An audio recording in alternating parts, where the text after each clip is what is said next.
Hello. My name is Ella Delmare.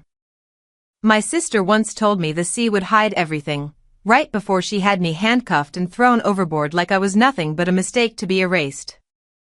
They called it a tragedy. They said I'd vanished. But I didn't disappear.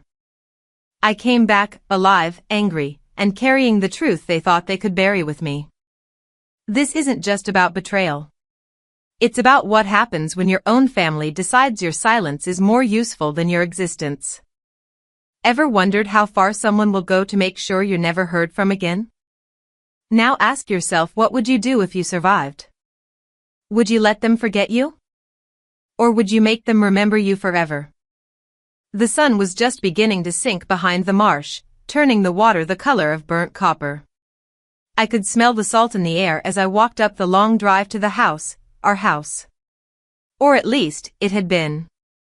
The shutters were freshly painted, the lawn cut to perfection, and the air around it was so still that I could almost believe my father was still alive somewhere inside. I stopped beneath the wide veranda, staring up at the second-floor window where his study used to be. The light was on. For a moment, I almost raised my hand, the way I used to when I was a little girl, waiting for him to wave back. But of course, he wouldn't. He was gone, and tonight was supposed to be about honoring him. Inside, the smell of polished wood and perfume greeted me. The old portrait of my father hung over the fireplace, same calm expression, same tired eyes. I passed by it quietly, my heels clicking on the marble, and caught my reflection in the glass frame. I looked like a visitor, not a daughter. That realization stung more than I wanted to admit. The sound of silverware and low laughter echoed from the dining hall. I could already hear Vera's voice, smooth and commanding, like she owned not just the room but the very air people breathed in it. When I stepped inside, I saw her first. Vera stood at the head of the long oak table, tall, polished, her hair pinned perfectly in place. She looked like she'd stepped out of a magazine ad for power and grace. Lyra was next to her, smiling too wide, the peacekeeper as always. The rest, lawyers, a couple of board members from our family foundation, sat like obedient students. Ella, Vera said, flashing the kind of smile that never reached her eyes. You made it. We weren't sure you'd be here. I said I'd come, I replied, setting my purse down quietly. Dad wanted all of us together. Vera nodded and gestured toward the table. I looked for my place. Name cards in gold ink marked each seat, Vera Caldwell, Lyra Caldwell, Mr. Colson, Mrs. Avery. There was no Ella Delmare. At the far end, one chair sat empty, unmarked. My stomach twisted. I stood there a second too long before Lyra motioned to the chair. That's for you, honey. I think they just forgot to print it. Forgot. The word stung. The family lawyer cleared his throat, shuffling papers. We're here to review the final adjustments to Mr. Delmare's trust and the Caldwell Foundation. It's only a formality, really. Vera placed a hand on his sleeve. Let's keep this simple, shall we? We all know Dad wanted continuity. No disruptions. Her eyes slid to me with the precision of a knife. I forced a small smile. Continuity sounds wonderful, as long as everyone's included. The lawyer hesitated. Ah, yes, well, the document does list two primary trustees, Mrs. Caldwell and Ms. Lyra Caldwell. I blinked. Only two? Vera didn't even flinch. Ella, dear, you said you weren't interested in the foundation. I distinctly remember that conversation. That was years ago, I said quietly. Before Dad passed. Vera tilted her head, pity written all over her face. Let's not complicate Dad's legacy with unnecessary claims. For a moment, no one breathed. Lyra's fork slipped, clinking against her plate. My chest felt tight, but I smiled anyway, because if I didn't, I might scream. Dinner went on like that. Conversations carried on around me, all about budgets and donors, while I sat at the end of the table like the ghost of a daughter they'd rather not acknowledge. My wine glass stayed full. My hands stayed folded. And my silence was the only thing anyone seemed comfortable with. Then Lyra spoke, her tone too bright. "Vera, that necklace looks stunning. Is that new?" I looked up. My breath caught. Hanging from Vera's neck was a thin gold chain with a small sapphire pendant, our mother's necklace. The one she'd left for me in her will. The one I kept in a velvet box, locked in my drawer. Vera touched it lightly, smiling as if on cue. "Oh, this? It was always meant for someone strong enough to protect it." The room fell quiet. Lyra glanced at me, then back at her plate. The lawyer coughed softly and moved the conversation along. I barely heard a word after that. All I could do was stare at the blue stone resting against my sister's throat and feel something inside me fracture. I stood up before dessert. Vera didn't even look surprised.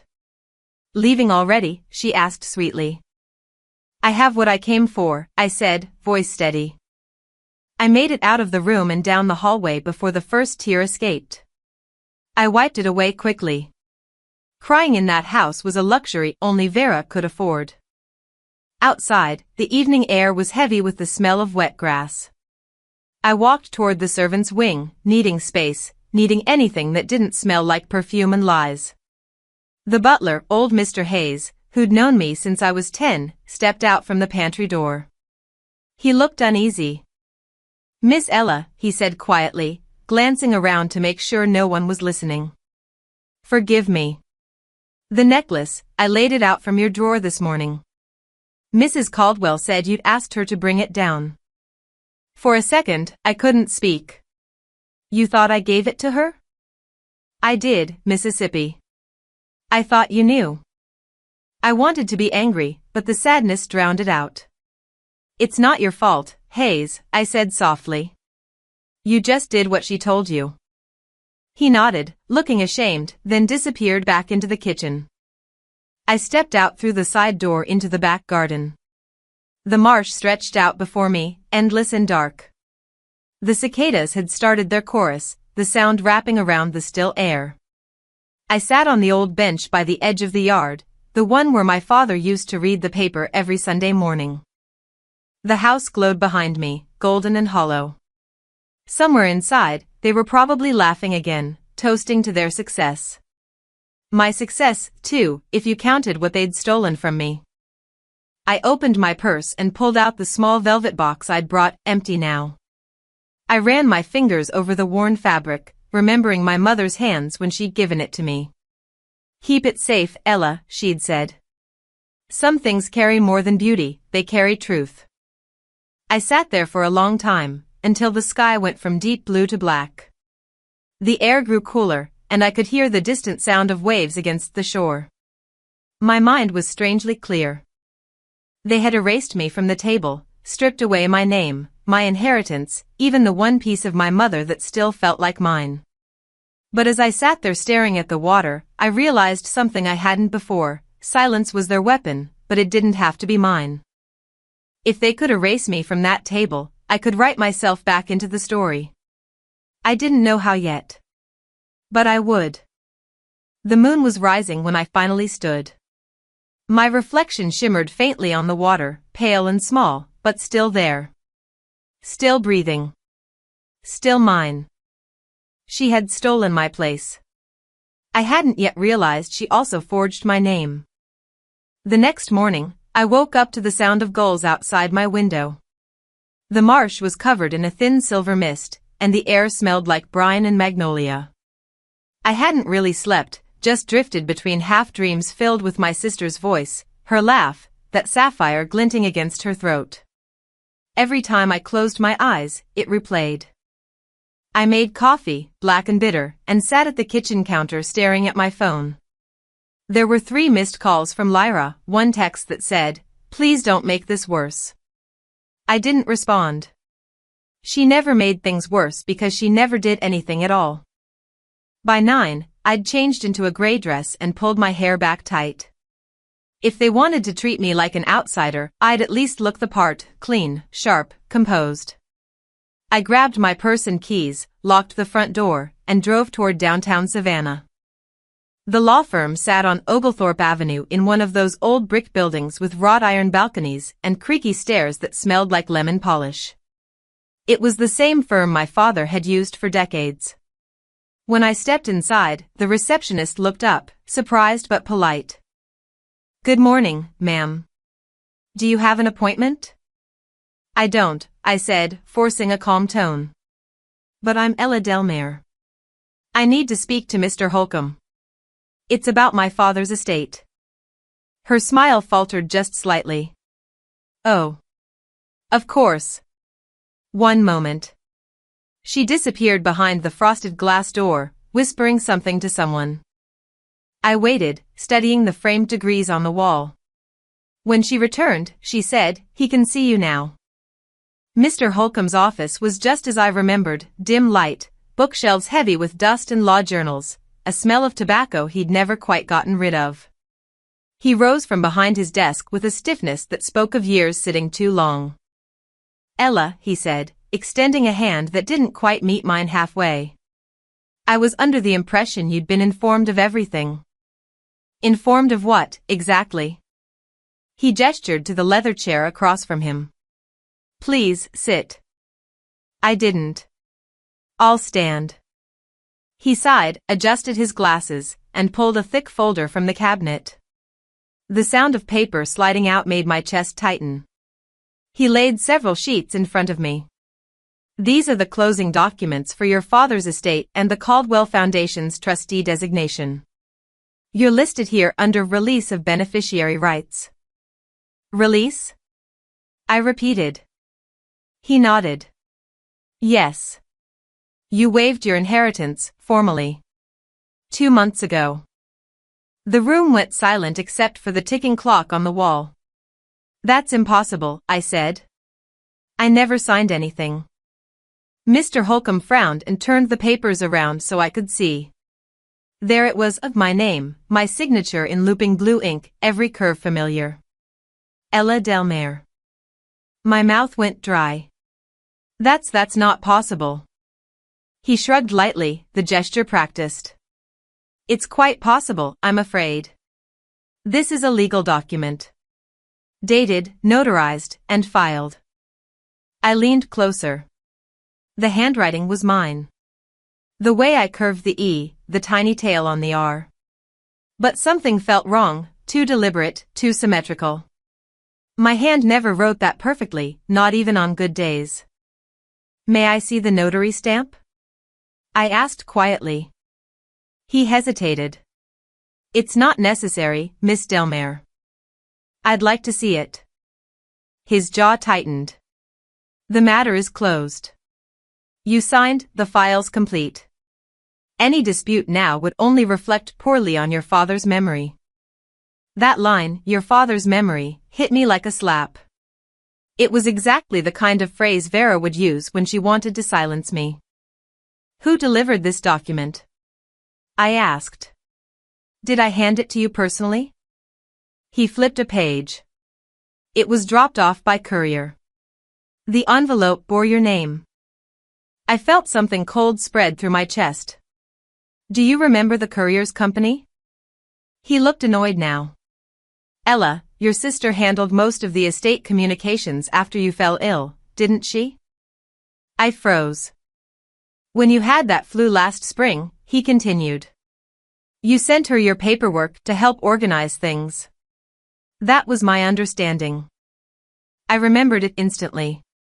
2 weeks laid up in bed, feverish, half-dazed. Vera had come over with soup, flowers, and a laptop.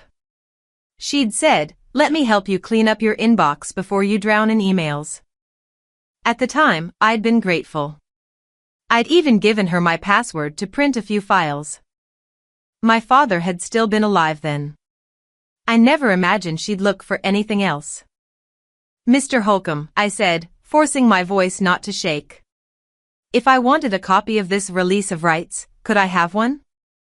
He gave a short laugh. "I'm afraid not. The file belongs to the foundation now." I stared at him. "You can't be serious."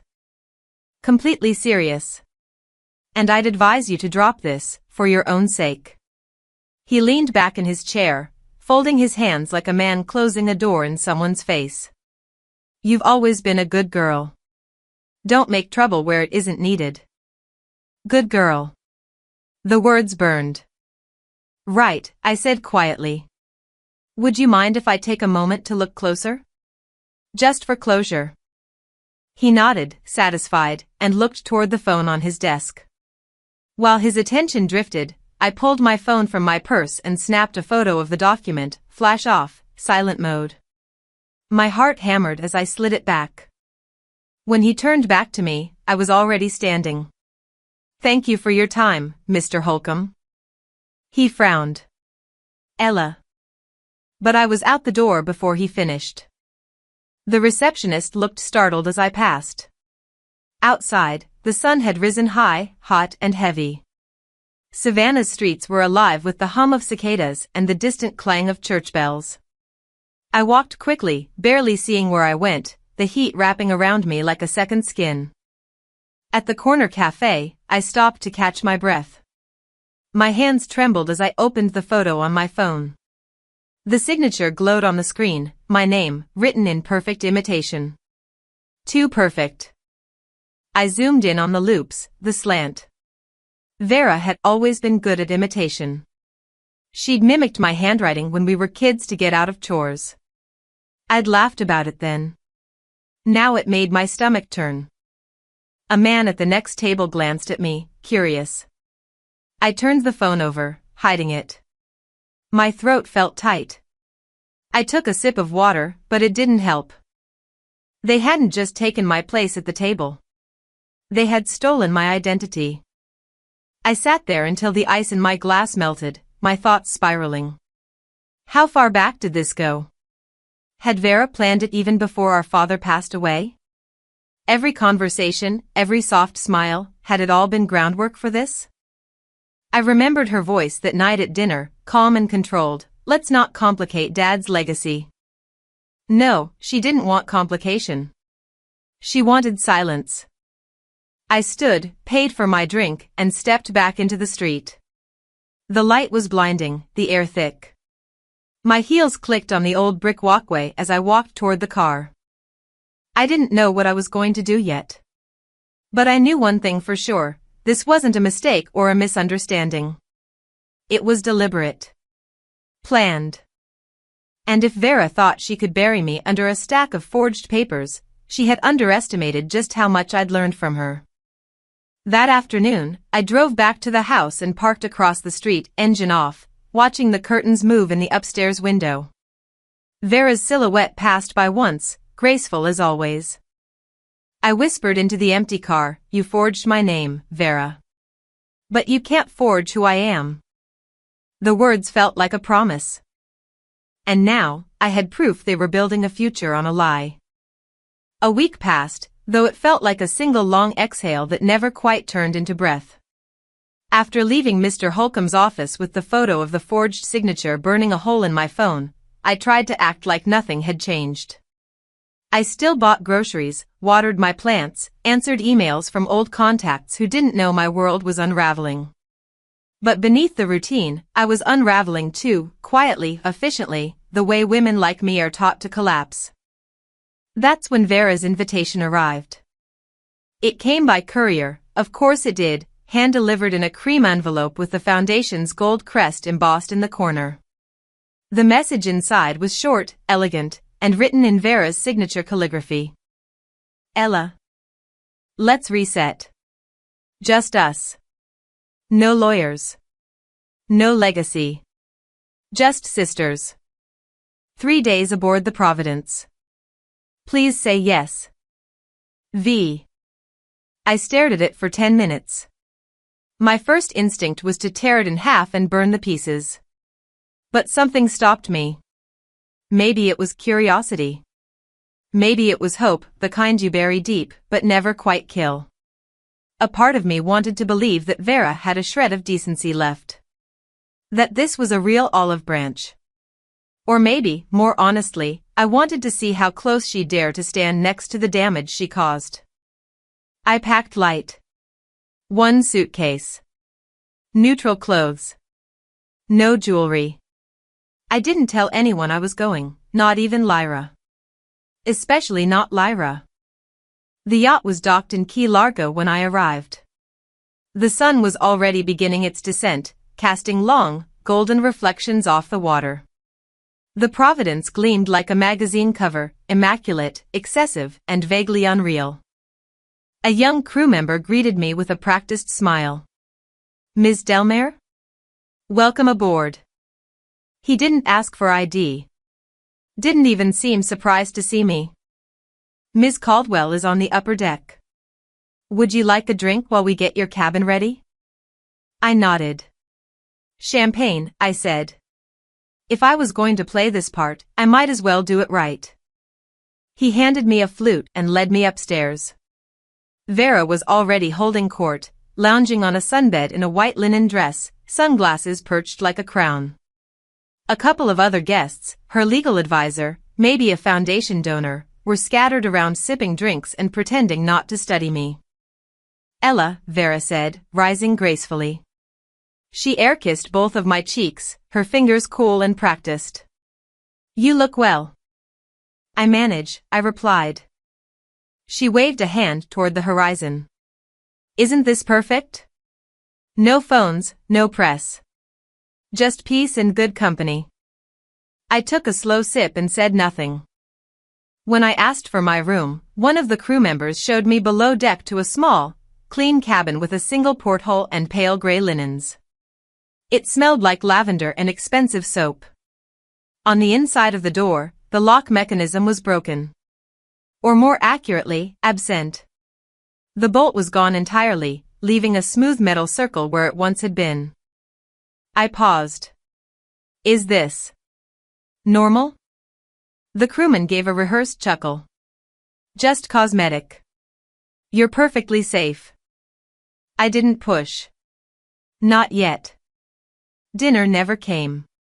At least, not for me. Around sunset, I wandered back up to the main deck, only to find the table cleared, the glasses half-drunk and abandoned. Laughter echoed faintly from the captain's deck, but no one came looking for me. No one had knocked. No one had asked if I was hungry. I went back to my cabin. The champagne buzz had long since worn off, leaving only a sharp edge behind my eyes. I sat on the bed and stared at the porthole, the water outside blackening with nightfall. The yacht rocked gently beneath me.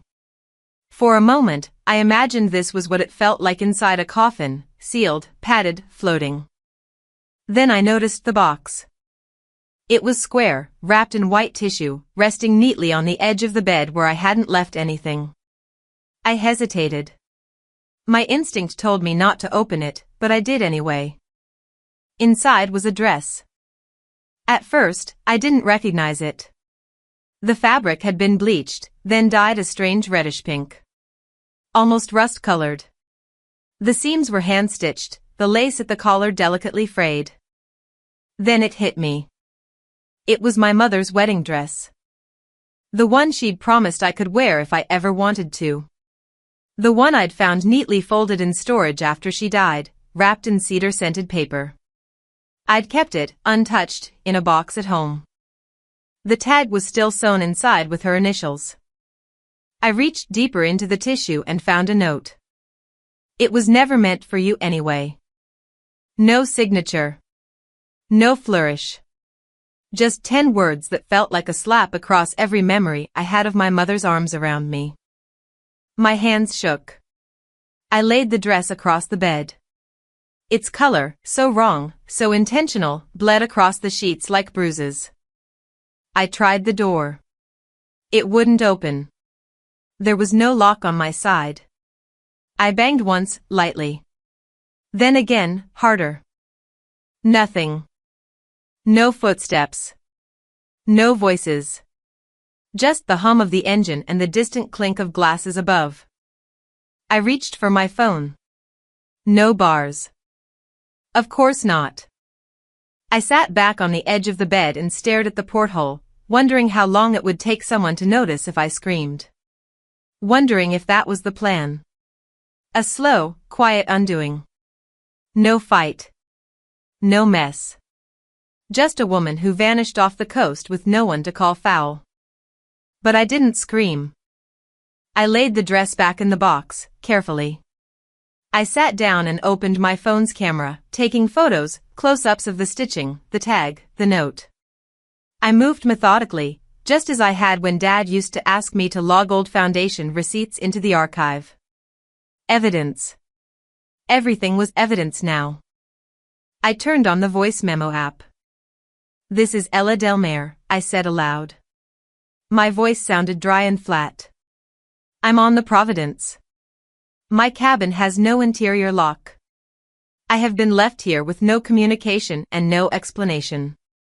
I am documenting everything." Then I set the phone on the nightstand and looked at the dress one more time. "You tried to erase me," I whispered. "You dressed it up like family." The silence answered.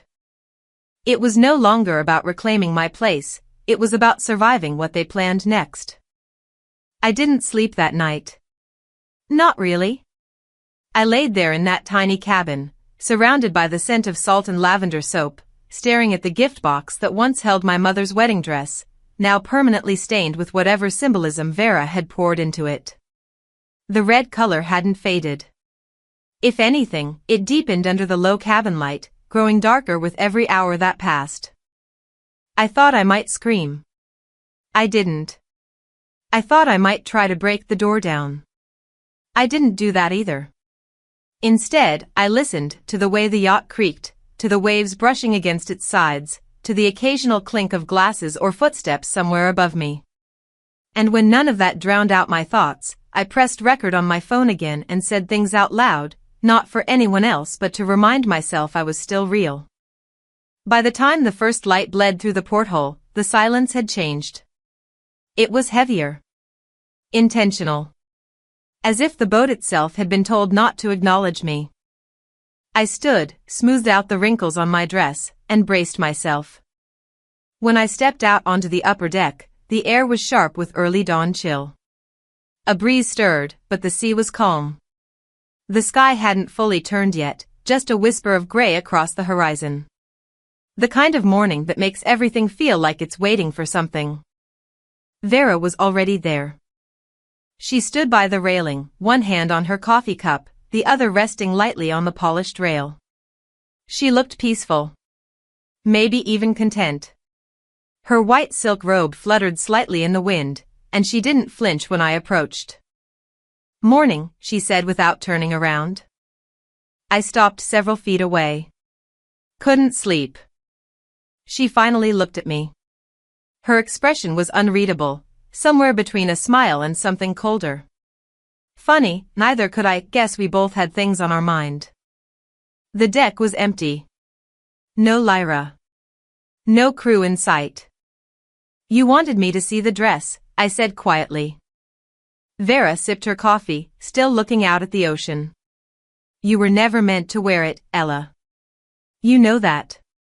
That dress, it represents something you never really understood." I took another step toward her. "And you do?" "I preserve things," she said flatly. "Tradition. Image. Legacy. You were always the disruption, the variable Dad couldn't quite mold." She glanced at me then, sharp as a blade.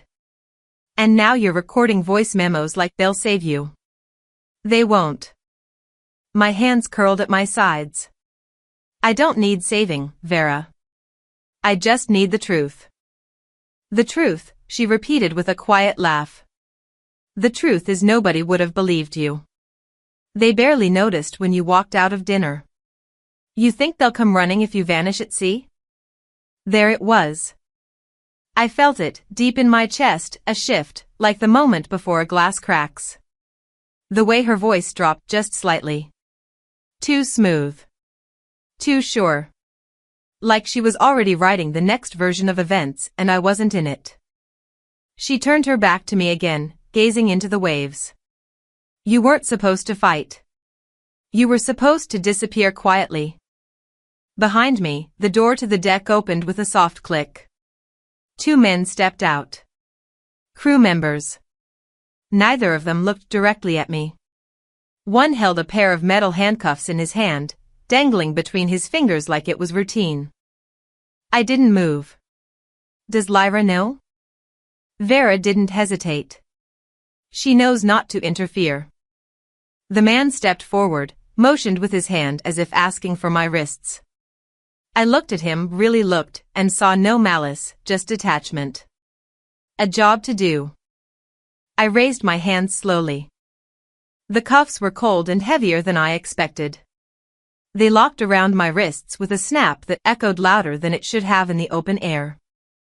Vera turned back to face me, her expression almost maternal. You should have just stayed quiet. I stared at her. You should have just stayed human. She stepped closer, leaned in, and whispered near my ear, her breath warm. The sea will hide everything. Farewell. She didn't even say my name. The next thing I felt was movement, hands at my back, pushing, not violently, but firmly, as if guiding me somewhere I was expected to go. I didn't scream. There was no time. The railing came too fast, and then there was only sky. For one brief moment, I was weightless. Then I hit the water. It was colder than I'd imagined, sharper than I'd feared. The ocean swallowed me whole, dark and endless, rushing into my ears, my nose, my mouth. The cuffs dragged me downward, fast, like anchors tied to my limbs. The surface disappeared above me, muted and distant. I twisted, kicked. My lungs burned. My heart pounded. Memories rushed in, Dad's hand on my shoulder the day I graduated. Mom's necklace in Vera's possession. The empty chair at the table. The damn dress. They didn't just want me gone. They wanted me forgotten. But I wasn't going to give them that. I arched my body, twisting my shoulders, trying to maneuver the cuffs just enough to stop my descent. The salt stung my eyes, but I opened them. There was a flicker of light far above. I aimed for it, kicked with everything I had, praying the dress I wore wouldn't wrap around my legs. The cuffs didn't budge, but I shifted my weight, using my body to fight against the drag. It wasn't elegant. It wasn't smart. It was survival, and it was messy, and it hurt. But I rose. Inch by inch, stroke by stroke, I rose. Just before my lungs gave out, I broke the surface. The morning sun was rising now, golden and blinding. I gasped, the air slicing through my chest like a blade. No one was around. The yacht was gone, or at least, nowhere in sight. All I could see was endless blue. I floated, legs barely moving, trying to conserve energy. I didn't cry. There was no time for that. I thought about Vera, her smile, her final words. And I made a promise to myself. If I survived, I wasn't going to disappear. I was going to haunt every lie they ever told. It must have been just after dawn when they found me. The sun hadn't fully climbed over the edge of the gulf, but the sky had softened from charcoal to pewter, and the water held a sleepy sort of stillness. I wasn't aware of the boat at first, only that the salt in my mouth was sharper, and the sounds around me had shifted, ropes pulling, boots scraping against metal, low voices cutting through the morning fog. I was caught. Not by my sister's men, not by the sea, but by something softer. A net. I'd floated just long enough, just far enough, for the morning trawler to find me tangled like driftwood in their hull. She's breathing, one voice said. Male, southern, calm. Barely, but she is. I couldn't open my eyes. My limbs were lead. My lungs felt torn. But that voice reached some part of me that hadn't drowned. They didn't ask me who I was right away. Maybe they didn't want to know. Maybe, from the bruises on my wrists or the formal dress clinging to me like a second skin, they already suspected too much. Someone lifted me, careful but strong, and I felt a blanket wrap around my shoulders. My body jolted from the shift in warmth, and for a second, I managed a sound, a rasp, maybe a cough. Whatever it was, it convinced them I was worth pulling out of the net completely. They didn't speak again until I was laid out in a cramped cabin below deck, propped against a pillow that smelled faintly of tobacco and fish oil.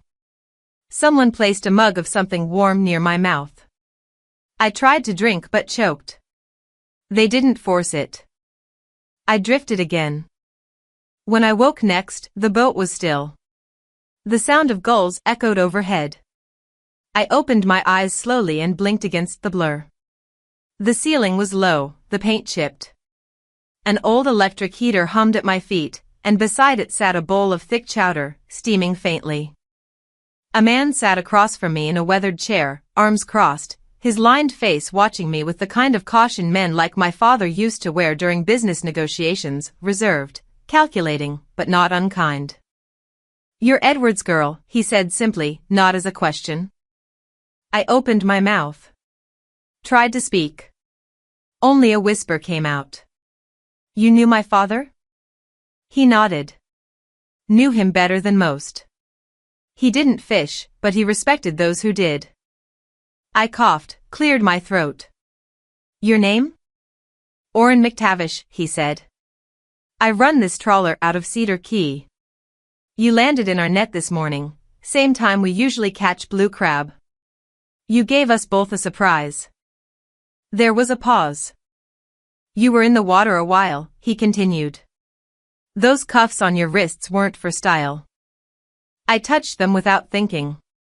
The skin around my wrists was raw and red, the metal having long since been removed. Bandages now covered the worst of it. "I'm not ready to explain all of it," I said. Orrin shrugged. "Didn't figure you would. I've seen what money does to decent people. I've seen what families do when no one's watching." That landed hard. I sat up slowly. "You believe me?" "I don't need to yet," he replied. "But you've got the eyes of someone who didn't jump." I exhaled shakily. We didn't speak again for a few minutes. I reached for the chowder, took a few spoonfuls. My hands trembled.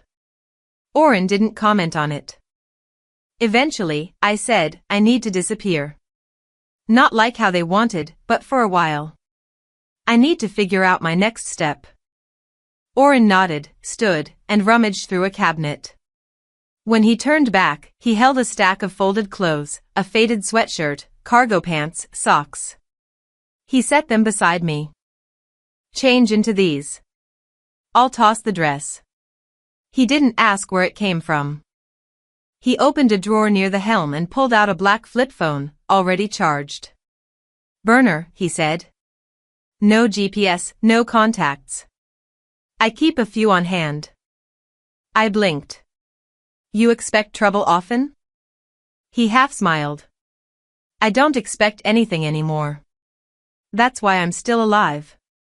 He handed me an envelope with a few $100s in cash, a slip of paper folded inside. "Austin. Name's Etta Vaughn. She owes me. You tell her I said so." "Who is she?" "Lawyer. The kind who makes the right enemies. She's the real deal." I looked down at the paper, trying to swallow the lump forming in my throat. "Why are you helping me?" Orrin sat back in the chair again, crossing one ankle over his knee. "Because your dad once helped me keep this boat after the bank tried to take it. No press, no strings. Just handed over a check and told me to go fish." "And you never forgot?" "Some debts don't come with interest," he said. "They come with timing." I changed in silence. He gave me privacy. The cabin was small, but warm. The clothes were rough but clean. When I looked at myself in the small mirror above the sink, I barely recognized the woman staring back. My cheeks were pale, lips cracked, hair a tangled halo around a face that looked more like my mother's than I'd ever wanted. But my eyes, they were clear. Before I left the cabin, I pulled out my phone, still protected in a waterproof sleeve I'd sewn into the lining of my coat months ago. I powered it on. 1% battery left. The screen flickered. Messages loaded slowly. A missed call from Lyra, 2 from an unknown number, 1 voicemail from Vera that I didn't dare open. I deleted them all. Then I scrolled to the contact list and hit delete one by one. Vera. Lyra. Mr. Holcomb. The Foundation's general line. Gone. I opened the camera roll.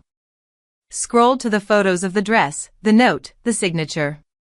I backed them up to cloud storage, encrypted the folder, and renamed it something no one would ever suspect.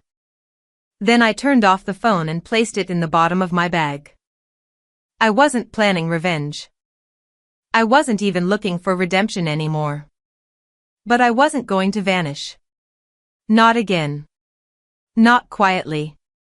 That night, long after Oren dropped me at a roadside diner outside Cedar Key and pointed me toward the bus station, I sat alone in a cheap motel room, staring at the ceiling fan spinning above my head. The hum of the air conditioner was steady, but it couldn't drown out the words echoing in my skull. Vera's voice, calm and smug, "The sea will hide everything." She was wrong. The sea didn't hide me. It carried me, straight into the arms of the one person who still remembered me. And now, I was heading for the woman who built her name by tearing down the families that deserved it. 2 months after I vanished from that yacht, Savannah had moved on. The Caldwell name was back in the society pages, Vera's curated grief on full display like pearls on a velvet cushion. There was a photo of her in the local Gazette last week, posing with a donor, one hand on her chest, the other clutching the framed in memoriam certificate honoring me. I wasn't surprised. The will reading was set for a Thursday morning at the family estate, the same place I'd last sat at a table with no name card. Invitations had gone out quietly. The press was told to keep it low profile, a private moment of closure. Vera wanted closure. I wanted witnesses. I flew in the night before. Etta met me at the airport, tall, composed, and the type of woman who never had to raise her voice to be heard. We didn't talk much.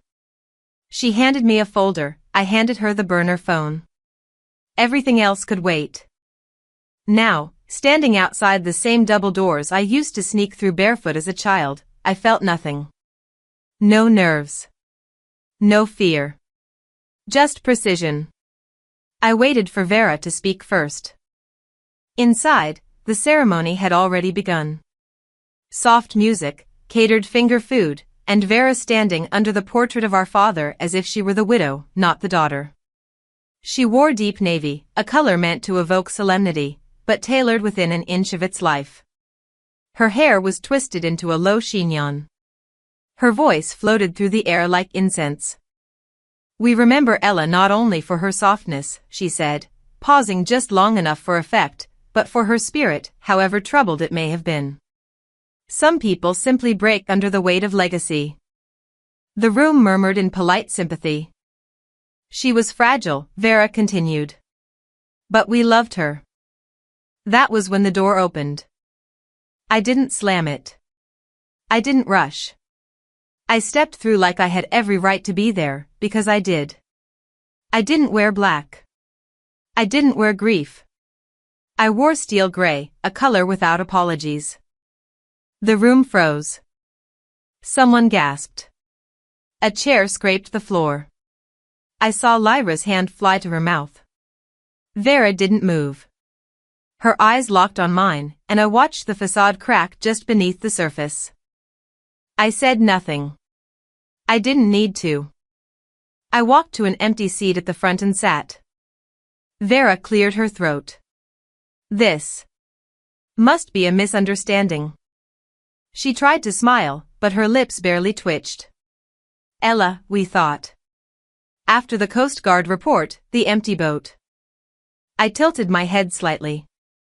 "You assumed, Vera. Like you always do." She swallowed. The silence in the room stretched into something jagged. Etta stepped forward from the back, quiet as a shadow. She didn't say anything either. Just made her presence known. Her tailored coat and briefcase said enough. The ceremony stumbled forward after that, but no one was really listening anymore. People stole glances at me like I was a ghost, as if speaking might shatter the spell. I watched Vera sweat under her perfect foundation. During a break, Lyra caught up to me in the hallway. Her heels clicked nervously on the marble, and her face looked ashen. "Ella," she whispered, grabbing my arm. "Oh my God. You're really here." I thought. "I know what you thought," I said, not unkindly. She looked down, fumbled with her purse, and pulled out a folded envelope. "I wanted to give this to you. I tried. I swear I tried to warn you. I left it in your coat pocket the day of the trip." I took it silently. She glanced back toward the main room. They told me if I said anything, I'd be cut off. I didn't know what they were going to do, not really. "Didn't you?" I asked softly. She didn't answer. I unfolded the envelope after she left. The note inside was hurried, smudged in places. But the words were clear enough. "They're planning something. Don't go. Please trust me." It was dated 3 days before the yacht. I held the paper for a long time. Not because I doubted its authenticity, but because I realized I'd never doubted Lyra's loyalty enough. And that was the mistake Vera counted on. The final segment of the ceremony was more legal than sentimental. Mr. Holcomb stood at the podium, droning through the formalities. "As stipulated in the amended trust, all financial control shall pass to the remaining Caldwell siblings." Etta stood then. She walked calmly to the front, opened her briefcase, and placed 2 neatly bound files on the table. She turned to Holcomb. "We have some paperwork to review," she said evenly. "Starting with the forged beneficiary waivers." Gasps rippled across the room. Holcomb's face went pale. "Mississippi. I don't believe you have the authority." "She does," I said, standing beside her. "She represents me." Vera moved as if to interrupt, but the cameras in the back, local press who'd been pretending to film the role, turned suddenly toward her. Etta opened the first file and began reading. Exhibit A, digital forensic analysis of the signature on the waiver document, indicating copy and paste replication from a prior foundation agreement. Exhibit B, a notarized affidavit from Orrin McTavish, detailing the discovery of Ella Delmare in open water on August 14, with photos of wrist lacerations consistent with metal restraints. She didn't raise her voice once. Vera stood motionless, her face locked in a smile too frozen to be real. Lyra had slipped to the back of the room. Mr. Holcomb fumbled with his glasses, blinking as if seeing everything for the first time. No one spoke. No one came to Vera's defense. I didn't look at her again as we left the room. I didn't need to. The war had always been theirs.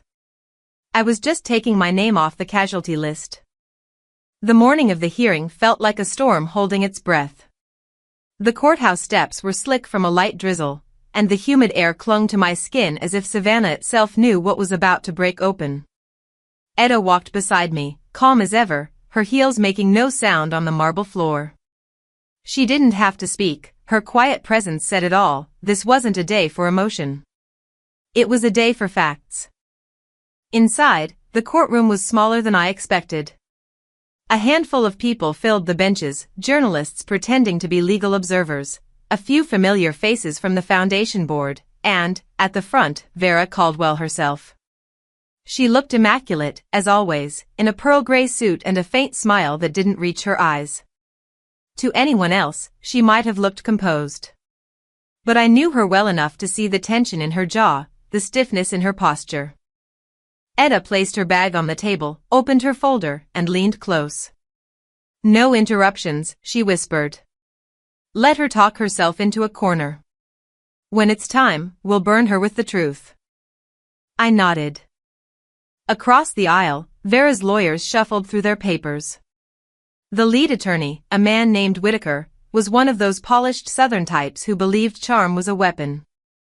He stood and smiled toward the judge. Your Honor, before we begin, I'd like to present additional documents that reaffirm my client's position. They clearly demonstrate Ms. Delmare's prior withdrawal from all inheritance rights. He gestured to the papers like a magician showing off his next trick. Etta didn't look up. We'll allow it, she said softly. But we'll respond in full. Whitaker smirked. Of course, Ms. Vaughn. They passed the documents to the bench. I didn't need to read them to know what they were, the same forged forms, the same perfect imitation of my signature. I'd stared at that blue ink for weeks, memorizing every false curve of my name. The judge scanned them briefly, then set them aside. Very well. Continue. Whitaker clasped his hands. This entire proceeding stems from a misunderstanding between sisters. Family disputes are tragic, but hardly criminal. My client merely wishes to put this to rest, to restore the good name of their late father's foundation and to offer closure to a grieving family. Vera smiled sweetly at the word closure. I could feel my pulse in my throat, but I didn't speak. Not yet. Etta stood. Your Honor, she said, we're not here for closure. We're here for truth. The room stilled. She reached into her briefcase and produced a small black USB drive. Exhibit B. The judge frowned. What am I about to see? Evidence, Etta replied. And Miss Caldwell will recognize it. Vera's head turned slightly. I saw the first flicker of doubt cross her face. The bailiff inserted the drive into the monitor, and a grainy video filled the courtroom screen. The timestamp in the corner read August 14th. The frame shook for a moment, then focused on the deck of the yacht, the Providence. My stomach tightened. I hadn't watched the footage since Etta first showed it to me. The image was dark but clear enough, Vera, standing near the railing, the early morning light just beginning to rise behind her. 2 crewmen flanked me, my wrists bound in front. The sound crackled, but her voice carried through perfectly. You weren't supposed to fight. You were supposed to disappear quietly.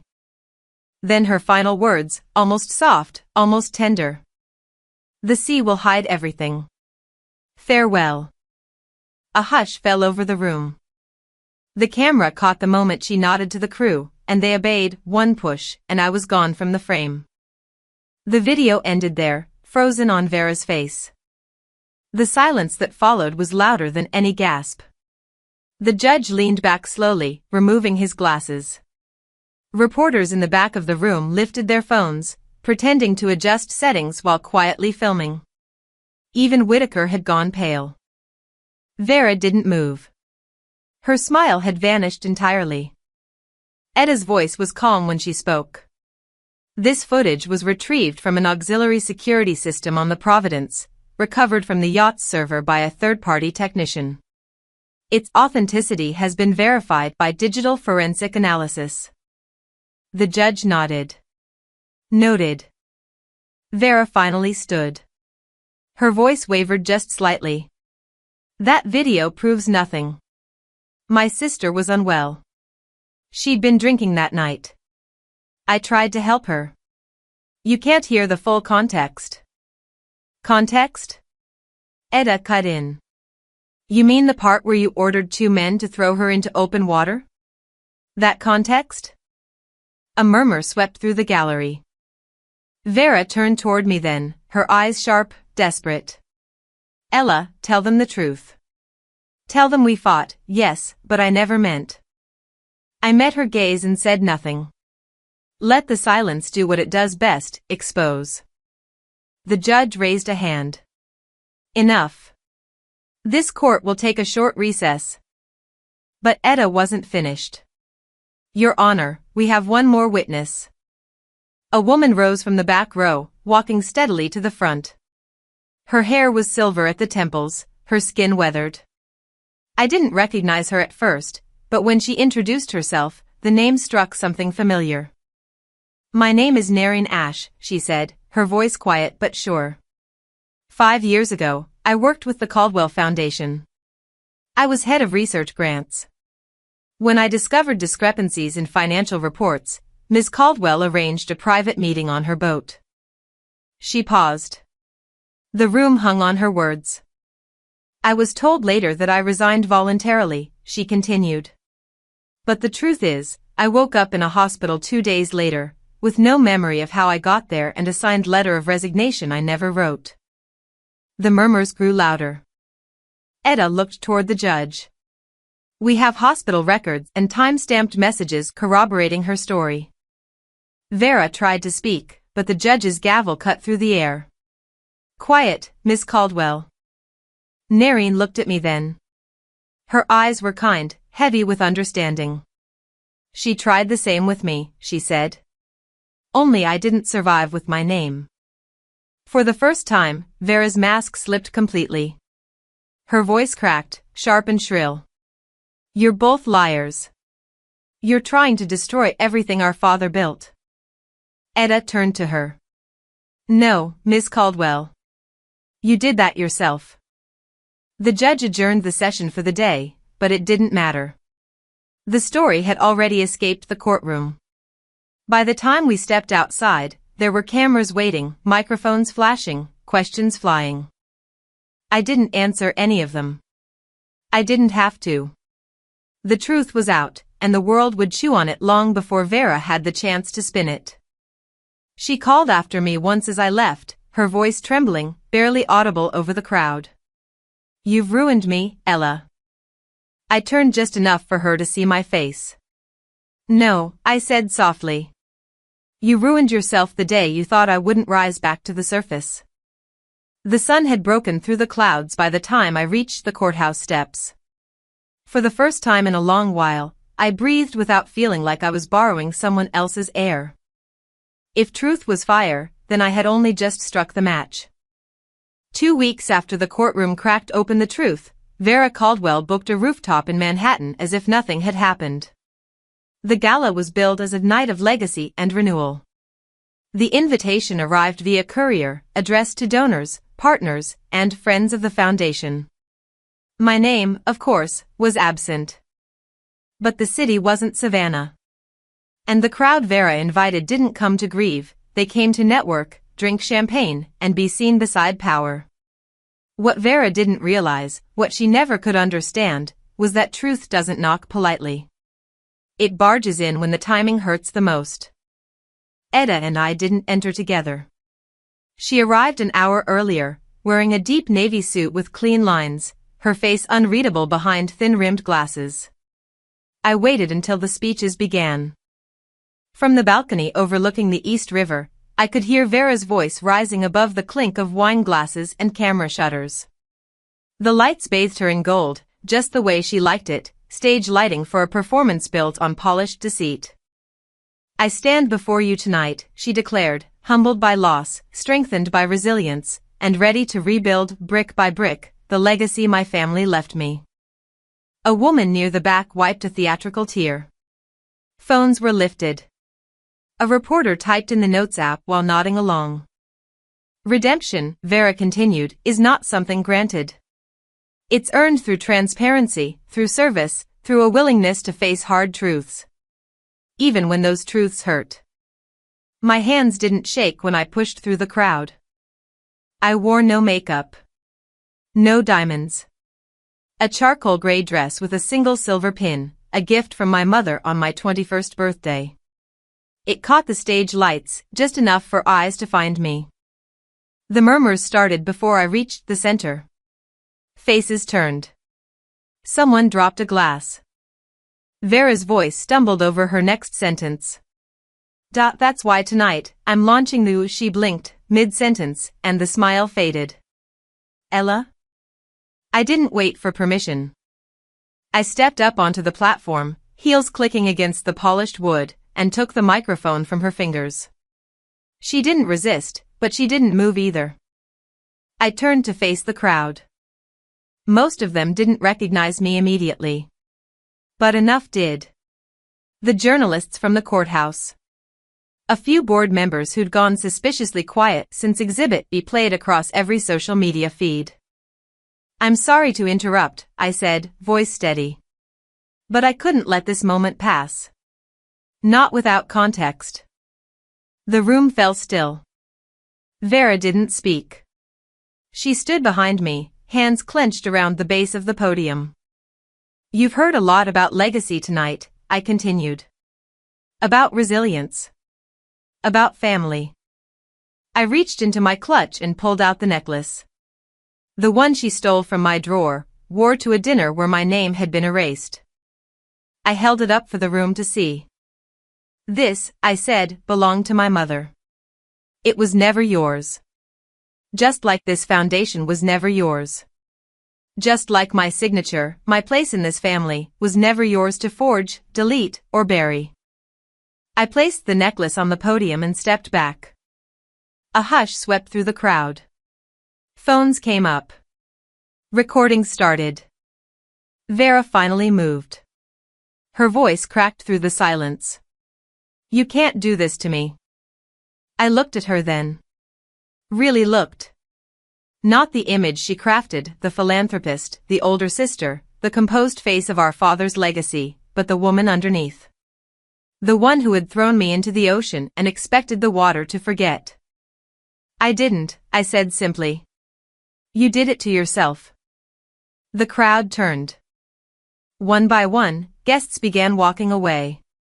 Donors who'd clapped for her an hour ago now whispered behind lifted glasses. Someone shouted from the back, "Is this true?" And someone else replied, "It's online already." The video's everywhere. Vera reached for the mic again. This is slander. This is calculated. She's unstable? But nobody was listening anymore. She turned to me, voice shrill now. You're a liar. You always were. I didn't flinch. I didn't respond. Etta stepped onto the stage. That's enough. Two plainclothes officers entered from the side entrance. Calm. Direct. Ms. Caldwell, one said, you're being placed under arrest for perjury, financial fraud, and attempted homicide. Please come with us. The flashbulbs exploded like fireworks. Vera didn't move at first. Her body went rigid, lips parted as if the right words might still save her. But no one reached for her. No one begged the officers to wait. Her heels scraped the floor as they led her away. I stood there a moment longer, the necklace still glinting in the light. Then I picked it up, placed it gently in my purse, and walked off the stage. Outside, the air was cooler. Crisper. Manhattan at night buzzed as always, but the noise felt separate from me, like I'd been walking underwater and just surfaced. I didn't take the car waiting for me. I walked. Each step felt like its own declaration. I didn't run. I didn't hide. I didn't break. That night, Vera Caldwell was taken into custody. Not in private. Not with sympathy. But with every camera lens catching the collapse of the story she spent years manufacturing. And finally, I walked away from her. But even as I walked away, I knew justice didn't mean forgetting. By the time the gavel struck, the rain had already started. It wasn't loud, just a patient tapping against the courthouse windows, steady enough to fill the silence between each breath. The world outside blurred and gray, the kind of rain that made Savannah look softer, like someone had finally washed the dust off its old bricks. I sat in the front row, hands clasped in my lap, eyes fixed on the judge. My body was still, but my heart refused to slow.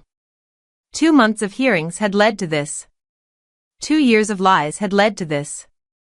And the one person who'd spent her entire life trying to silence me now stood in chains, flanked by 2 officers. Vera looked thinner. Not fragile, never fragile, but diminished. Her once perfect hair was pulled into a low ponytail, and the pale gray suit she'd worn so proudly in court now hung loose at the shoulders. The last time I saw her this close, she was standing over me on a yacht, telling me the sea would hide everything. The judge cleared his throat. His voice carried a quiet weight. In light of the evidence, testimonies, and the gravity of the crimes committed, this court sentences the defendant, Ms. Vera Caldwell, to 25 years in state custody. He paused, eyes shifting toward me briefly before continuing. Sometimes, the law only follows the light lit by truth. Miss Delmare carried that light, even when the rest of us could not see it. The courtroom murmured. I didn't move. Etta reached over from beside me, resting her hand briefly on mine. It's done, she whispered. But it didn't feel done. Justice never really does, it just rearranges the wreckage. The bailiff stepped forward, reading Vera her final rites as the officers moved to take her. She didn't resist. She turned her head once, her gaze sweeping across the crowd, past the reporters and curious strangers, until it landed on me. For a moment, we just looked at each other. No courtroom, no verdict, just two sisters who had grown up under the same roof, wearing the same Sunday dresses, learning the same lessons about silence. There was no hatred in me. There wasn't triumph either. Only the dull ache of knowing that some wounds don't close even when the bleeding stops. She smirked, just barely, and said, almost to herself, you always needed someone else to clean up after you. The officers turned her around before I could respond. The chains clinked as she walked out of the courtroom, her reflection fading in the glass of the double doors. The judge called for order, but the crowd had already begun to thin. I stood slowly, my knees stiff, the sound of rain louder now. Orrin was there in the back row, hat in hand, nodding at me with quiet respect. Lyra sat on the far side, her head bowed, unable to meet my eyes. Outside, the air was heavy and clean. I stood beneath the courthouse awning, watching the water stream down the steps. The city smelled of earth and rust. Later that afternoon, I drove to the cemetery. The rain had lightened by then, only a drizzle now, soft enough to touch. My father's grave was at the top of a small hill shaded by oak trees. The grass was damp under my shoes, and the ground smelled like moss and salt. I knelt and brushed away a few fallen leaves. From my purse, I took out the necklace, my mother's necklace, the one that had started it all. The sapphire caught the gray light, flashing for an instant before settling into stillness. I dug a small hole beside the headstone and placed it gently inside. My fingers trembled, but I didn't cry. You left it for a daughter, I whispered. I finally became one. The breeze answered with the faint creak of branches overhead. I pressed my palm into the wet earth and closed my eyes. When I stood, Lyra was there, standing a few yards behind me. Her coat clung to her shoulders, soaked at the hem. You didn't have to come, I said. She shrugged faintly. I couldn't stay away. Her voice was soft, unsteady. You deserved better, Ella. You still do. I studied her face, the regret, the exhaustion. For the first time in years, she looked like someone stripped of pretense. Then be better for your son, I said quietly. She nodded, wiping at her cheek before turning away. Her footsteps faded down the path, leaving me alone again. That night, Etta called. The board voted, she said. They want you to take Vera's place at the foundation. I let the silence stretch. The idea should have felt vindicating. But it didn't. I don't want to rebuild what broke me, I said finally. I want to build something new. Etta exhaled softly, like she'd expected that. Then I'll make sure they understand. After we hung up, I sat by the window, watching the rain return in thin sheets. Streetlights flickered against the puddles. Somewhere downtown, a siren wailed, distant and fading. I thought about everything the sea had taken from me, and everything it had given back. It hadn't hidden me. It had stripped me bare. It had forced me to look at who I was beneath the fear, beneath the silence, beneath the name I'd been born into. I survived Vera's silence. And now, I chose my own. When morning came, the clouds began to break apart. Light spilled across the rooftops like forgiveness, soft, cautious, but real. I packed a small bag, leaving behind the house, the old photos, the reminders of what used to define me. I wasn't running. I was just done standing in the same place waiting for someone else to rewrite my ending. As I locked the door and stepped out onto the quiet street, I could still hear my father's voice in the back of my mind. The truth doesn't need to shout, Ella. It just needs to stand. And so I did. They thought the sea would hide me, I said softly, but it gave me back something they never had, peace. Some stories end in silence. Mine began when I stopped swallowing it. What do we become when the people meant to protect us choose to silence us instead? This story isn't just about betrayal, it's about reclaiming your identity, your truth, and your power when everyone else has written you off. If you've ever felt erased, overlooked, or used by those closest to you, know this: survival isn't weakness. Sometimes, it's the loudest statement you'll ever make. Let me know in the comments, have you ever had to walk away from family to find peace? And don't forget to subscribe for more powerful, real-life